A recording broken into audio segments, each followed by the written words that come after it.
Be sure to smash that like button, ding that bell, and don't forget to subscribe. May God bless you and your families. Just real quick, because we're talking about myocarditis.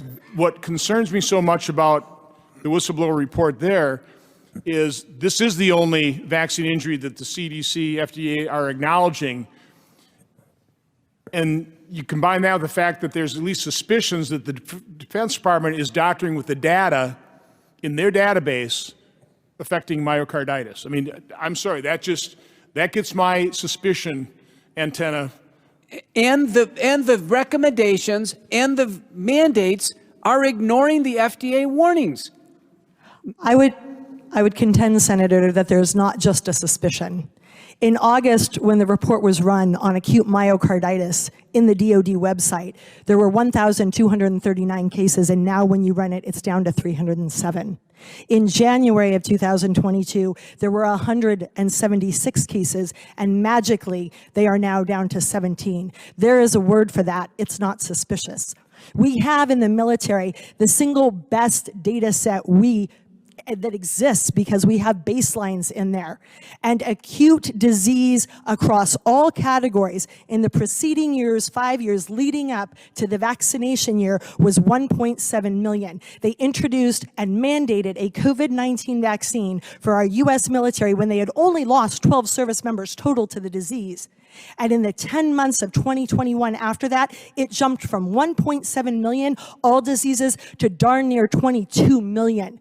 That was a 20 million increase. We need to not be calling this suspicious. With all due respect, we need to be asking hard questions of the DoD, and I will close by saying they are charged, at least in part, with protecting the sanctity and welfare of the brave men and women who are defending this country. And right now, these numbers indicate something is drastically wrong, and I know of only one reason: that databases roll math backward. So who are you? Identify yourself. So sorry. My name is Lee Dundas. I'm a human rights attorney that's working with Tom Rentz on the whistleblower issue in the military. I would ask that Congress listen to these whistleblowers, put their testimony on record. These are brave men and women of very high rank in the U.S. military, because not just do we, Congress in this building, need to hear about it, the world needs to hear about what is going on.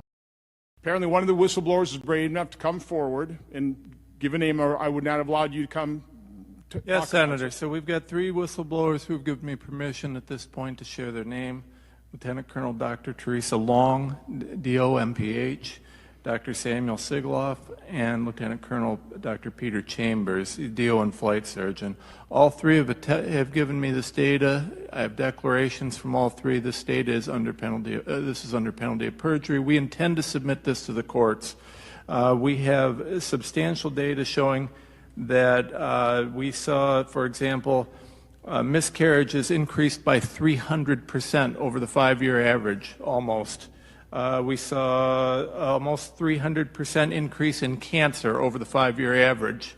Cancer is not being talked about except for by Dr. Ryan Cole. Thank you, doctor. We saw, this one's amazing, neurological. So neurological issues which would affect our pilots. Over 1,000% increase. 1,000. 10 times. That's 10 times the rate, and obviously that 83,000 per year. I'm sorry, 82,000 per year to 863,000 in 1 year. Our soldiers are being experimented on, injured, and sometimes possibly killed. Dr. Corey, thank you so much for your stance on the corruption. That's precisely what it is. They know this. And Senator, when these doctors are attacked, not necessarily the people in this room, I'm not giving names, they call me. I'm the one dealing with the medical boards. I'm the one watching the witch hunts. I'm the one fighting them off, and I'm the one telling them where to go. I'm going to keep doing that. Senator, we also have, let me give you this last thing, and then I'll shut up and get out of your way. 9/28/2021, Project Salas weekly report. Project Salas is a Defense Department initiative where they report and they take all this data that doesn't exist supposedly, and they give it to the CDC. They're watching these vaccines.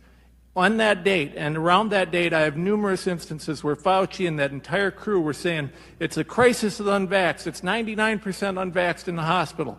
In Project Salas, in the weekly report, the DoD document says specifically, 71% of new cases are in the fully vaxxed, and 60% of hospitalizations are in the fully vaxxed. This is corruption at the highest level. We need investigations. The Secretary of Defense needs investigated. The CDC needs to be investigated. And thank you so much, Senator, for having the courage to stand against these special interests.